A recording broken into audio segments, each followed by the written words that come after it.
Let's make GTA 5 as close to GTA 6 as possible, and that means better graphics, new RPG elements, improved animations, denser vegetation, and a whole lot more. I'm using the enhanced version because it has ray tracing, which GTA 6 will obviously have, even though it's way more limited when it comes to mods. Let's start with the most obvious part, Natural Vision Enhanced. Everyone knows this mod, so I won't explain it again. The biggest difference you'll instantly notice is the lighting, especially during noon or sunsets. It just feels more next-gen, not more realistic but more stylized, exactly the direction Rockstar seems to be going with GTA 6. And when you push the global illumination and ambient occlusion settings, the game looks way ahead of its time.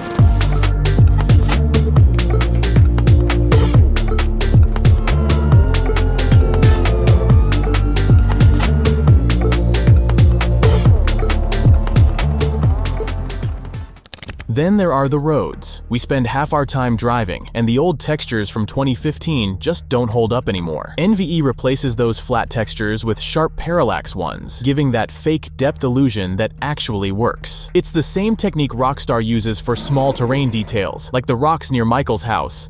Some vehicles even get ray-traced reflections in their mirrors, another thing we know GTA 6 will have. So yeah, the visuals are on point now.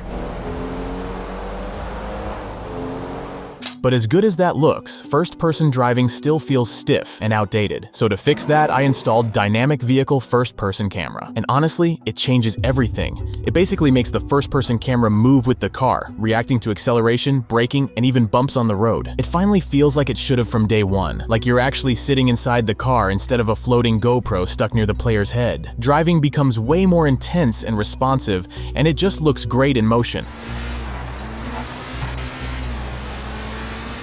It's also fully customizable, so if you prefer a lower camera angle or a bit more shake, you can tweak every detail however you want. Simple mod, but a massive improvement for immersion. It finally makes first person worth using again.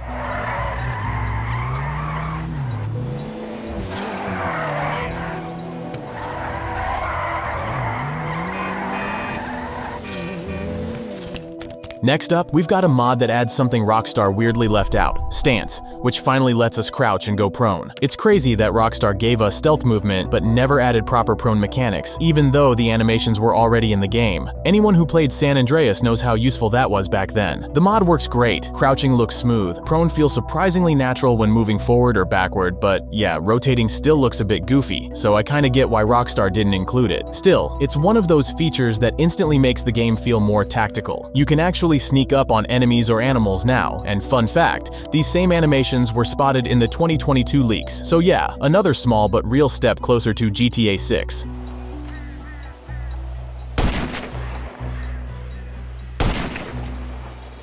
But after roaming around for a while, I realized how empty some areas of the map still feel. Los Santos just doesn't have the dense forests or overgrown spots we've seen in the GTA 6 footage. That's where Lively World expansion comes in. It doesn't just add trees, it adds life across the entire map. Forests are thicker, there's way more vegetation, props, bushes, random objects, everything that makes the world feel more built out. And what's funny is that Rockstar originally wanted GTA 5 to look like this. If you've ever seen the beta footage, the vegetation was much denser before they toned it down because of old consoles' limitations. Now with this mod, the world finally feels complete. Every region, from the city outskirts to the countryside, has new trees, plants, and a lot of small decorative details. And since we've all seen how ridiculously dense and detailed the vegetation looks in GTA 6, you can definitely say this mod brings GTA 5 a big step closer to it.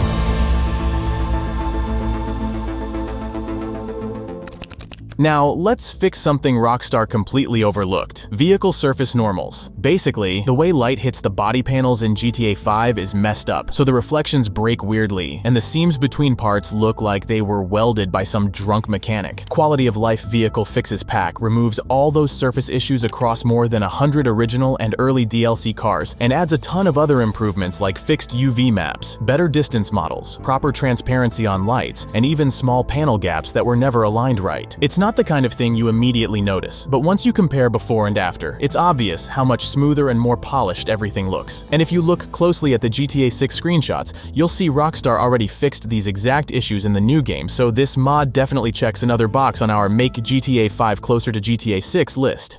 Next up on the list is traffic. GTA 6 will obviously have way more variety and density on the roads, so it only makes sense to bring that same improvement to GTA 5. The best way to do that is with Traffic 5 Fear Edition. This mod adds most of the unused vehicles from online DLCs into regular traffic, and it does it smartly. You won't see 10 supercars spawning every minute or random oppressors flying by. Everything blends naturally, common cars appear more often, and the rare ones show up occasionally just like they should. But once you get into a police chase, things start to fall apart.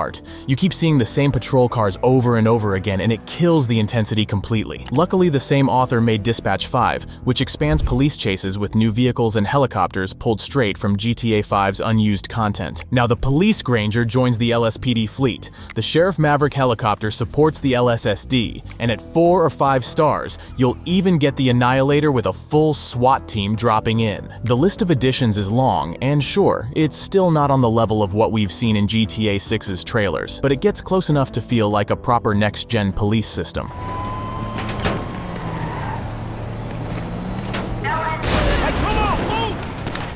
Something GTA 6 will definitely have more of is open interiors because GTA 5 really dropped the ball on that, especially in single player. That's where the Enable All Interiors mod comes in. It brings a ton of online interiors into story mode, so now you can walk into places that were never meant to be accessible. You can visit Dr. Friedlander's office, step inside Bahama Mamas West, explore the yachts and the aircraft carrier, check out Simeon's dealership, the casino, and even a bunch of DLC mansions and garages. Some of these interiors feel weirdly empty since they were designed for online, but it's still awesome being able to explore so many new locations around Los Santos. The only real downside is that it doesn't play too nicely with NVE. You might get texture pops or the occasional crash. For me, it ran stable, but if you want a flawless setup, it's better not to combine them. While the previous mod opened up a ton of new interiors, there was still one thing missing: restaurants. So I added the GTA 4 Burger Shot interior on Vespucci. Finally, an actual fast food place you can walk into, and it's even filled with people eating. If I were modding the Legacy version, there's a script that actually lets you order food here. But sadly, it doesn't work with the enhanced version. But still, it's a nice touch, and at least now we've got one open restaurant in Los Santos. And I promise, this is the last one for buildings. I had to add Benny's original Motorworks into single player, because let's be honest, it's easily the best tuning garage in GTA 5, and not having it in story mode has always felt like a huge miss. With this mod, Benny's finally works exactly as it should. You can drive in, customize your car, and everything functions just like online. Simple addition, but it feels wrong playing without it once you try it. Now let's add some actual jobs, because GTA 6, or at least its online mode, will almost definitely lean into roleplay style activities. The first one I tried is the food delivery job, but before that I also installed the FoodWorks Food Delivery Pack, which adds 8 lore-friendly delivery vehicles. It's not officially compatible with the enhanced version, but I used Codewalker's asset converter to port it over. Anyway, I grabbed this Blista Compact as my ride, opened the menu with F6, and went on duty. You can set how much you earn per mile, enable trip updates, adjust delivery frequency, or cancel orders whenever you want. Once a delivery pops up, you grab the food, head to the address, take a photo as confirmation, or skip it, and you get paid. It's a super chill way to explore the map while actually having something to do, and it fits surprisingly well with how GTA 6 might approach side jobs. Next up is the Rideshare Driver mod, which basically turns you into a GTA-style Uber driver. It works just like the food delivery job. You open the menu with F10, go on duty, and start picking up passengers. The cool part is the rating system. It tracks how well you drive. If you slam the brakes too often or crash into stuff, your score drops. Passengers can even ask you to change the radio station, and they'll get annoyed if you cancel their ride halfway through. It's simple, but surprisingly immersive, and just like the food delivery job, it's a perfect reason to cruise around the map while actually doing something useful. Man, I'm sorry, fool.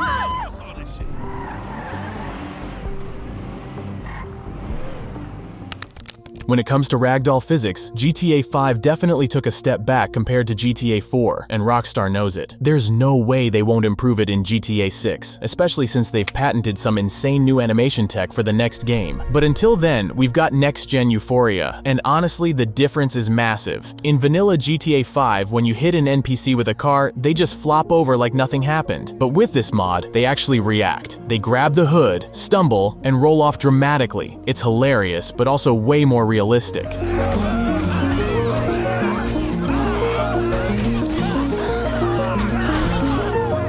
And it's not just car impacts. NPCs now react to being shot in the leg or arm. Some drop their weapon, others limp away or fall trying to recover. Police chases feel way more dynamic because of it. You can literally see cops lose control after being hit, and it feels way less scripted.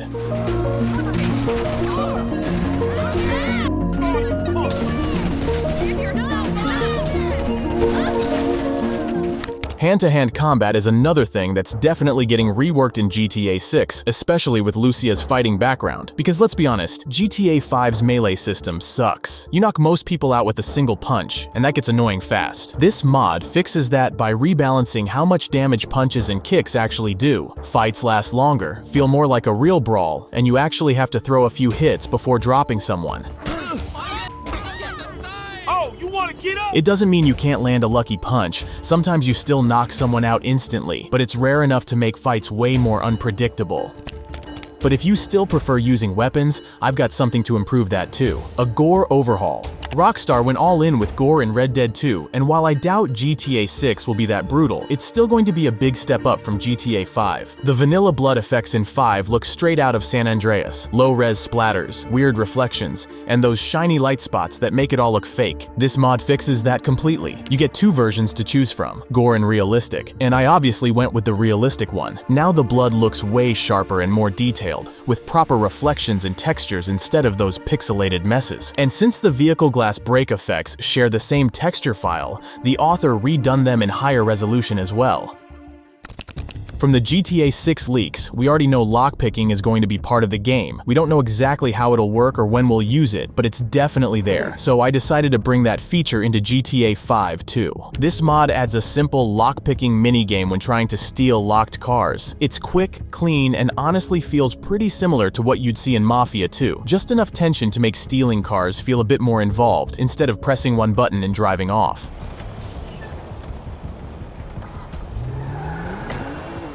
This next one's interesting, because there's been a lot of debate around it. Vehicle refueling. Some people think GTA 6 will include it, others say it's pointless, but nothing's confirmed. But still, I decided to try it out with the Fuel Reloaded mod. It adds a small fuel gauge under the radar showing how far you can drive before running out. Once you're below 5 kilometers, you'll get a low fuel warning.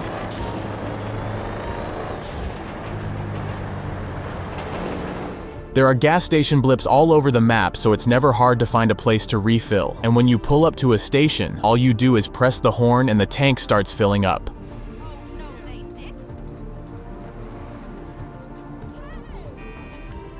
If you run out completely, the engine just stops.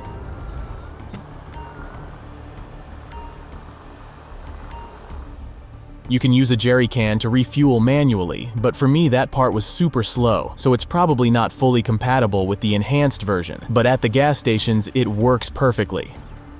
Fuel consumption depends on how you drive, so if you're flooring it all the time, you'll burn through gas quicker.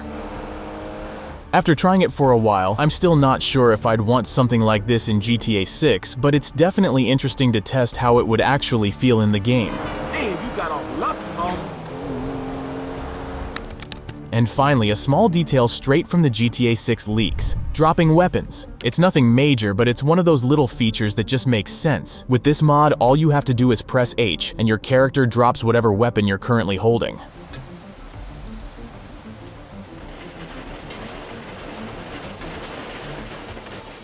So yeah, after all these mods, GTA 5 honestly feels like it's slowly catching up to GTA 6, at least in spirit. Obviously, it's still the same old game underneath, but when you start stacking all these improvements, the visuals, the physics, the animations, the little features Rockstar left behind, it really starts to feel like a next-gen version that Rockstar could have easily done themselves. Until we actually get GTA 6, this is probably as close as it gets. And honestly, it's impressive how much the community can do with just mods. Rockstar might have moved on, but modders are still out here pushing GTA 5 way past what it was ever meant to be.